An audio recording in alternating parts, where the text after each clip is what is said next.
The RBI subreddit is one of the most interesting subs on the platform, a place where some of the internet's best detectives come together and solve a wide variety of mysteries and internet enigmas. We're going to dive deeper into some of the posts I found on this sub, so make sure to subscribe if you like content like this, and leave a like to support the channel. November 29th of 2020, at approximately 11:09 p.m., Reddit user Lost and Confused 11225 went onto the RBI subreddit and posted the following. Disturbing series of events. To start off, a couple months ago my buddies and I got a house together, in hopes of living together since we've known each other for years now. A few weeks into living at the house, one of the guys called us while we were at work one night to tell us that there was an organ at our doorstep. We all thought he was trying to mess with us until he FaceTimed us, and there on our doorstep was some type of organ. We aren't doctors, but it looked like a liver or something. We were a little freaked out and just assumed that some kids were trying to mess with us. Ever since then, we hadn't had anything happen. Until last night. We were all home in the basement watching the Mike Tyson fight, drinking a few beers when we decided to head outside in the backyard and start a fire. And we found another organ sitting on the floor outside of the back door. It looked like it was just put there, but we didn't know for sure because we don't have any cameras or anything. We're 4 grown men, and we're kind of freaking out about these organs showing up at our house without anything telling us why or how. And I just want to know what to do. I have a picture of it, but I don't know how to post it because I'm new. If anyone can tell me how, I'll gladly share it. In an update, the OP would also provide a picture of what appears to be a liver right outside their home, which I've blurred out for YouTube. Could this be some twisted prank from the OP's friends or neighbors?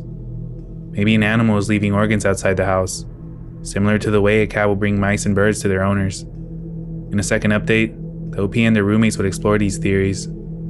So a lot of you guys were saying that I should talk to the neighbors, so I asked everyone on the street if they had ever had anything like this happen. All of them said that they've never had anything like this happen to them. I also called the original owners of the house to confirm they didn't have a cat. They only had dogs, but they said that it had happened once to them, but they never had it happen twice. I also went ahead and filed a report with the cops. They came over, looked around the house, and swept the woods nearby, but ultimately they couldn't find anything, and they suggested just getting cameras. We bought the cameras and are waiting for them to come in. We really don't think an animal brought this liver to us. There are no marks, so it's getting creepy thinking that someone is trying to mess with us. The cameras are coming in, and I'll keep everyone updated as much as I can on who's doing this or what we find. This seems to bring up more questions than answers. The OP is correct. If a wild animal was the one leaving these organs on their doorstep, there would probably be some form of bite marks or tracks. The organs are too clean, so it's more likely that a person is leaving them. In a third update, the OP goes deeper into one of their neighbors' experience.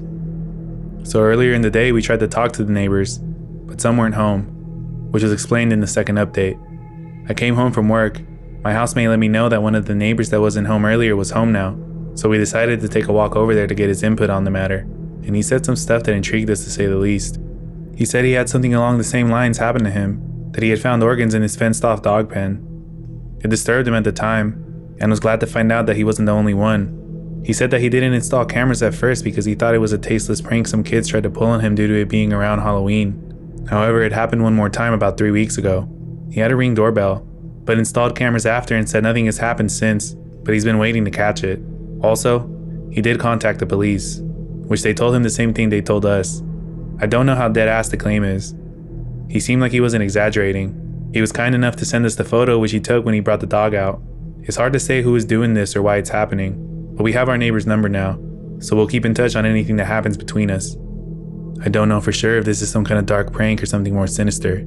Digging deeper into the OP's profile, I managed to find this other post on the RBI sub, in which a Redditor compiles several other instances of people receiving organs as a gift. I'll leave a link in the description if you want to check it out for yourself. A Reddit user by the name of Hand of God provided a link to a news article in which a family in California captured footage of a man leaving organs on their doorstep. Could this be the same person leaving the organs at OP's home? I couldn't find any information on where the OP was located, so I can't say for sure. Maybe leaving organs on people's doorstep is some form of ritual, but the OP hasn't posted in 2 years, so until then, the answer remains a mystery.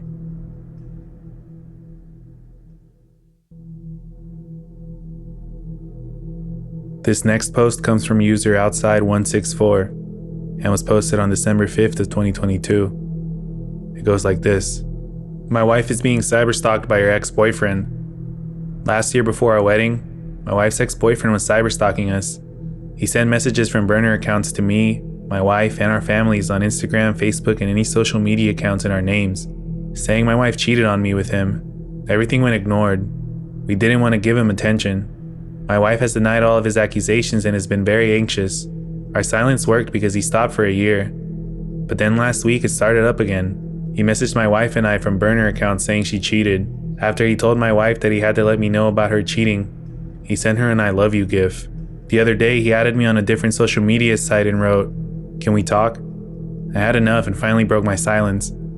I wrote to him, "You have been harassing my wife, our family, and me for years and it needs to stop immediately. Please do not contact any of us ever again." He wrote back saying she cheated on me, and it's not his problem she got called out for it and is mad now. And he feels sorry for me because my whole marriage and relationship is a lie. I replied, "My wife and I have had full transparency and trust with each other since the day we met. Nothing you say or do will change that. Please move on with your life. Do not contact us again or we will get the authorities involved." I hope this is good enough. If he does contact us again, can we get the authorities involved?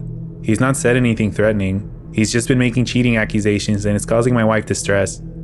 But I am wondering if we have enough evidence to get the authorities involved right now to ensure he never bothers us again. I don't want to wait for the next episode. Many Redditors took to the post and agreed that this was stalking behavior. They recommended that the OP document every interaction with their wife's ex, in case the police ever need to get involved. The person is clearly obsessed with the OP's wife. Regardless on if she cheated on him or not, the ex needs to move on with their life. 3 days later, the OP would provide this update. Yesterday, the boyfriend sent me a message on Google Chat asking why I threatened him, because he never messaged me before until a few weeks ago when he contacted me on LinkedIn. I replied to him and explained what he had done. Once more I said, "Please do not contact us again." Now he's claiming that all those messages were from his batshit crazy ex-girlfriend. He said that she's jealous and hates him and my wife because when he was dating his ex, he cheated on her with my wife. Serial cheater are the ex-girlfriend's words, not his. He kept giving me reasons as to why those other messages weren't from him, and he said that they sound like a jealous woman's voice. Regardless of who sent them, this is giving me a headache, and my wife is having a meltdown. What can we do? I have no proof of who's messaging us. My wife now thinks it's both of them, but again, I have no solid proof. The only proof he messaged me directly is from his LinkedIn account. Everything else was from a burner. This stalker is denying contacting the OP and their wife, even going as far as stating that his ex is behind all this. It's at this point that commenters from the first post come in and remind the OP that he shouldn't be contacting this person, as making contact only feeds into the obsession and weakens any legal position the OP may have. For almost 3 months we got no updates, until February 17th of 2023. My wife's stalker ex-boyfriend now has our home address. My wife's ex-boyfriend has been harassing us online since our wedding last year. While a year of silence went by from him since the first messages, he started up again 2 months ago. A few days ago was my wife's birthday. She got a text from an unknown number wishing her happy birthday. Then an hour later, another text saying, "I sent you back the rest of your stuff like you asked to your address." Did I spell it right?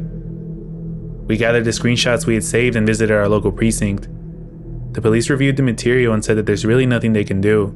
First of all, we are in a different state from our ex. There have been no threats made, no physical contact, and the person has only messaged us a handful of times. They also said we engaged in conversation with him and nothing can be done there with that. They said what you guys said on here, to not respond, and suggested to shut down social media and look into changing our phone numbers and email addresses. I honestly felt pretty stupid leaving the precinct. My poor wife had to spend her birthday in a police precinct. It was horrible. We didn't answer his text this time and will continue to ignore and block going forward. I hope he doesn't visit our house, but at least we have a police report filed now. This last update was alarming, as the situation has escalated to the point where the ex now has the home address of the OP and their wife. The police are unable or unwilling to do anything, since nothing physical has happened and the OP has communicated back to the stalker. As stated, the OP should have cut contact with this person after the first time they interacted. Commenters also informed the OP that their information is public record and easily accessible through a Google search. Regardless, the fact that this obsessed person is sending gifts to their now married ex is very unsettling. Unfortunately, this update was the last one we got from the OP, but seeing as this is a fairly recent post, we'll likely get another one in the future.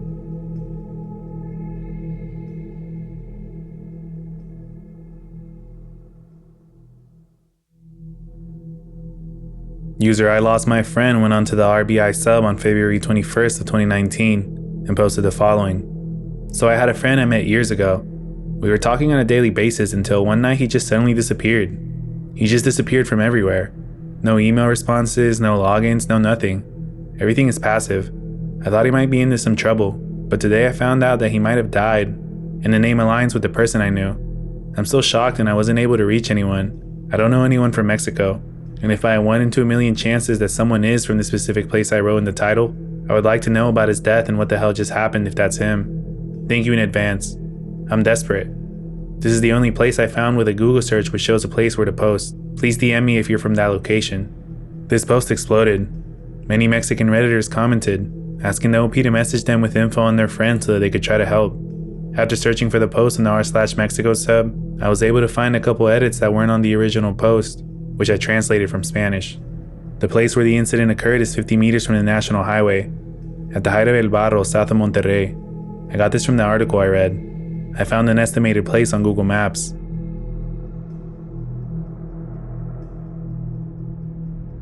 Someone explained to me that saying Colonia del Valle is not a correct way to describe a place, and it's not just one specific place, so ignore that in the title. The place must then be Nuevo León, Monterrey.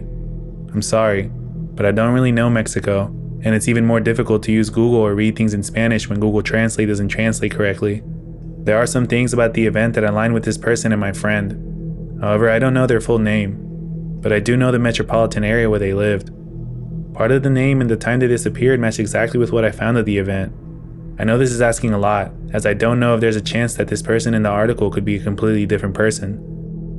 I couldn't find any comments linking the article that the OP is talking about, and it's likely that somebody sent them the link through a private message, but it looks as if the OP found and attempted to contact the family of the person from the article in some later edits. Reddit, thank you. I think enough information was gathered. Now the next step is to see if the family members want to answer. After that, if the family of the person who died confirms or denies the questions which I know about my friend, we'll determine whether or not this person was my friend or not. Time will tell. We'll update once there's new info. This should be good news. Nothing really adds up with the person who died and my friend.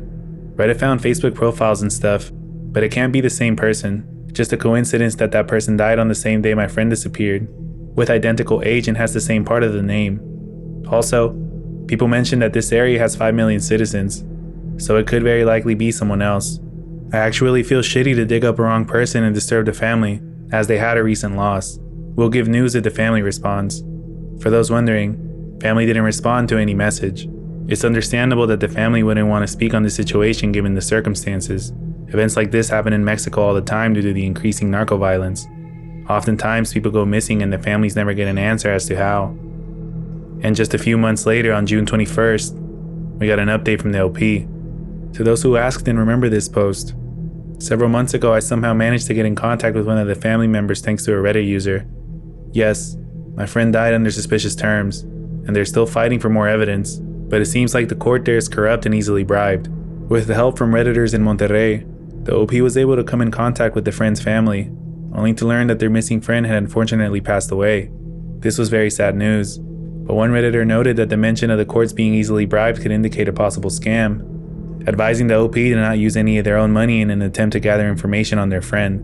Another Redditor stated that while it may not have started out as a scam, somebody could have seen the opportunity and taken advantage of it. No more posts or update were given by the OP. Hopefully they didn't get extorted, and if the friend did pass away, I hope that the OP and the family were able to find closure.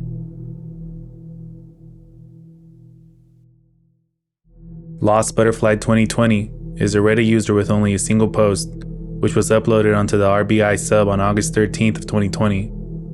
Been stalked for the past 2 months, going completely insane. About 2 months ago, my stalker broke into my apartment and completely trashed my place.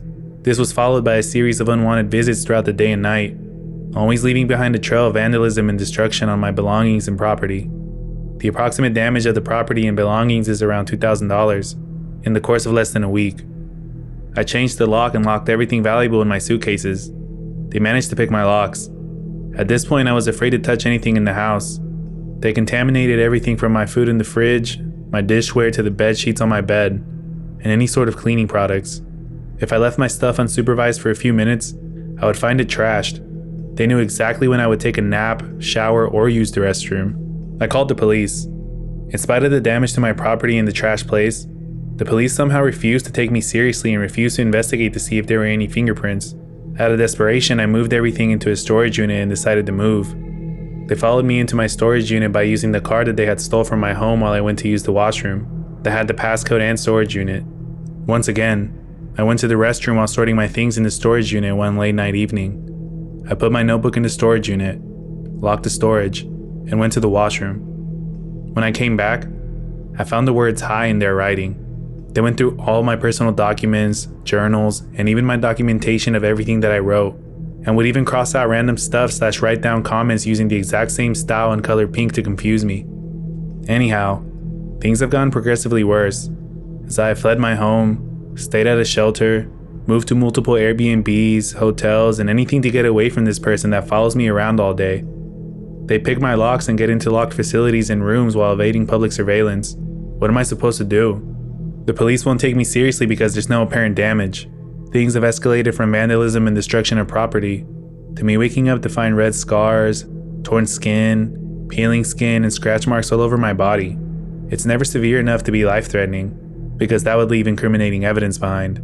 Instead, like with my belongings that they damaged slowly one by one, scratched up all my electronics, dumped my trash into luggage, keep dipping my clothes in acid so that it's forever wet, cut my shoes and brand new clothing, cut up everything they can get their hands on, left distinguishing stains on the clothes I was wearing while sleeping, etc.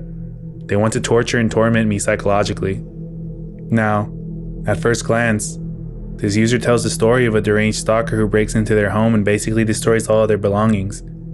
But commenters felt that something about the post just didn't make sense. One user commented, "Not gonna lie, OP, your recounting of events strains rationality. Your stalker trashes stuff in your house within minutes of you leaving a room? What did you mean by they contaminated everything from your food to your bed sheets? Why did the police, in the face of all this extensive evidence, refuse to take you seriously? Do you know who your stalker is? Have you seen this stalker? The person, in the flesh? You refer to your stalker as they, not he or she, which suggests you don't know their gender. You give nothing of the physical description of this person, no comment on their identity at all. Yet like a shadow, they manage to follow you everywhere you go, all day long, picking any lock, only seeming to gain entry without a trace, avoiding public surveillance, and they stick around inside wherever you stay just wanting to trash your shit or steal key cards as soon as you leave to use the washroom. They write all over your documents, they dip your clothes in acid, they cut up your shoes, they claw at your skin while you sleep at night. I think the identity of your stalker lies within yourself. I strongly advise you seek mental health counseling. Many other users felt the same, advising the OP to seek professional help in case the OP is having a psychological event. As stated, no info was given on how the OP knows their stalker, no physical description, and despite the OP's claims, the police were unable to find any evidence of any damage. So it could be possible that the OP is experiencing hallucinations, thinking that somebody has broken into their home, when in reality, they could be experiencing some sort of psychosis. User Legitimate Powder commented on the post with a possible answer: carbon monoxide poisoning? And another user would reply to this comment: ever since that one thread, I always think of this as a possibility. It's funny, I have a Ring alarm with a Z-Wave smoke / carbon monoxide detector attached, so if my smoke alarm goes off, they call and check, and then if I don't pick up, they would send someone. It happens occasionally if someone burns something in the oven or stuff like that. However, if it detects carbon monoxide in the air, the alarm company will actually call the fire department first, and then they'll call you and tell you to exit the house. The only other time they send for help without calling and confirming or not receiving an answer with the password is when you hit the panic button. We have a couple strategically placed around the house. Apparently with carbon monoxide poisoning, they know the homeowner might have their judgment impaired, and there really is no such thing as a false carbon monoxide alarm. So they want help to come right away and don't let you decide, since you might be suffering from the carbon monoxide poisoning that sometimes makes you think and do irrational things. The thread this user is referring to is from a popular Reddit post on the r/legal advice sub, in which a Redditor describes the weird appearances of post-it notes all over their apartment. Thinking that their landlord was stalking them, the user took to Reddit for advice. After some time, commenters alerted the OP that this behavior was similar to that of carbon monoxide poisoning, and as it would turn out, the OP of this thread would later confirm that he in fact was hallucinating as a result of carbon monoxide poisoning. So which was it? Was it a crazy stalker? Mental illness? Or is this all just the result of carbon monoxide poisoning? This was the one and only post uploaded by Lost Butterfly, and it was over 3 years ago, so we'll never know. We can only hope that they found help, no matter what the situation was.